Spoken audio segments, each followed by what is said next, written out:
Hürmetlik vatandaşım, leksimizden ahırlamada akbarı sözüne. Yakımanda akbarını beni sizlerge tapşıraylı. Ötkendeki adetimiz boyunca YouTube'da ilan kılınıvatkan mavzular, bu yirik mavzularını yirik tasavvur kılış bugün sizlerle bizden boyun işimiz bulup kaldı. Şunu kısırıp koyaylı ki hazır 200 milyar dolarlık tamboyda bece koyuyor. İşte yetken vaxtıda. Cungu iktisadının karakteri neme? Birey eksport. Eksportta en asaslık pazar Amerika. Demek hazır çatak Amerika'ya eksport kılıvatkan tormallardan çıktı. Başkalar keyin qanday yetişip keldi? Yaponiya nemis qildi, Germaniya nemis qildi, bu keyinki gap. İkincisi, Cungu'nun iqtisadi bulanç tabiatlik iqtisad, tajovuz karakterlik iqtisad. Mesela onu chet ellerge endili kengayip çıkıvatkanlıqını az garip dünyası bilip aldı. Lekin aslında Cungu'nun içki kısmını qaraganda 68 yıldan beri Uyg'uriston, mustamlika Uyg'uristonning iqtisadini bulang talang qilish bilan ochdi Xitoy. Nefet, gaz, ranglik metallar 137 xil. Mushularni qezib, echib, bulab, talab degidek yerli xalq Uyg'urlarga bir mo'chan qoldirmay, bir sent qoldirmay, hatto shu vaqtidagi esinglarda balki sizlarga, ya'ni mustamlika Uyg'uristonga sekretar bo'lgan Sun Xalyang deydigan bir kishi bo'ladigan. Şu kişi nima dedi? Biz Şinjan'da sen ektivatkan bu narsalarni, yani mustamlik Uyg'uristonda ektivatkan bu iqtisod narsalarning hammasini bilib turibdik. Hiç bo'lmaganda sen 100% elib ketganda bizga 1% qoldirib qo'y. Biz 1%ni 100%ga aldırıp Şinjan'ın qurilishi uchun ishlataylik dedi. Sun Xalyang Qarmaydan yetkilib kelib sekretar bo'lgan. Lekin Xitoy nima qildi? Sun Xalyangni rak kasaliga bahona deb o'ldirdi. Uning o'rniga Wang Yinmaoni elib keldi. Shu vaqt.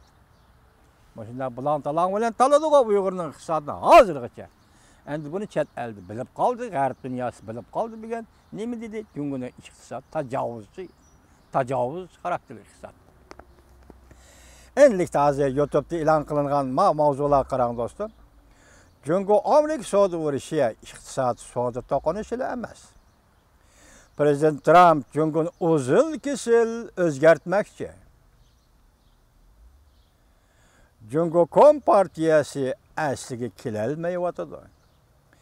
Jantalashgan siri, qarshi turgan siri, parchalanish, gumron bo'lish, musofsa shuncha tez bo'ladi.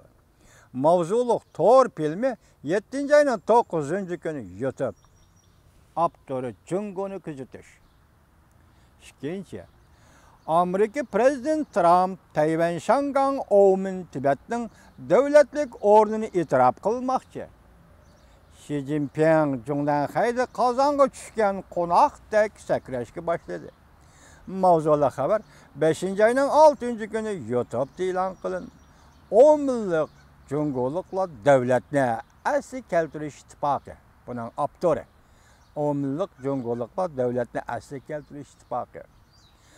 Xarit Hotel Xariyatma mehmonxonasi tizimlangan tizim bo'yicha azotor betkilar mushundaq dedi. Taxi bu siyosat bo'lib o'tirib chiqqani yo'q. Bu yerda Shangang Tibetni e'tirof qilgan davlatlik o'rnini Uyg'urcha, Uyg'uristoncha. Savol qo'ying vatandoshlar. Yana bir savol. Washington Beijingga shart qo'ydi. Mana bu gap eg'ir gap juma. Washington Beijingga shart qo'ydi. Qandaq vaqt shart qo'ydi? Tasavvur qiling, hurmatli vatandosh. Xi Jinping hayot mamatlik tanlash bosqichida turib qoldi. Yoki Xi Jinping hayot mamatlik tanlash bosqichiga yetib keldi. Prezident Trump tayyorligi bor holda yetib keldi. Cungu Kompartiyasining davlat kapitalizmidan umumyuzlik hisob olmoqchi. Mavzuliq to'r filmi 7-oyning 10-kuni YouTube'da e'lon qilindi. Avtori Cunguni kuzatish. Yana biri Amerika Cungu savdo urushi boshlandi. Yevropa shirkatlari Cungudan zavodlarni chekindirishga boshladi. Pul muomala urushi portlash girvikiga yetib keldi. Mavzuliq to'r filmi 7-oyning 10-kuni YouTube'da e'lon qilindi. Abduri, Apillo, axborot to'ri. So'zi urishning yana biri, so'zi urishning besimi ilgari kelgan Jungoning iqtisodiy mazg'abini yemirib tashlaydi. Aqsaray so'zi urishini to'xtatish kerak bo'lsa, Jungo bir shartni qanoatlantirish kerak. Xi Jinping agar islohot elib berishga majbur bo'ladigan bo'lsa, imtiyozliqlar tabaqasining manfaatiga chekilgan bo'ladi. Ichki jihatda gumron bo'ladi. Jungo Kompartiyasi darhol halok bo'ladi. Mavzuliq to'r filmi 7-oyning 10-kuni YouTube'da e'lon qilindi. Abduri Jungoni kuzatish. Vaziyat mana vatandoshim. Siz bu mavzularni tasavvur qiling, hurmatli vatandoshlar.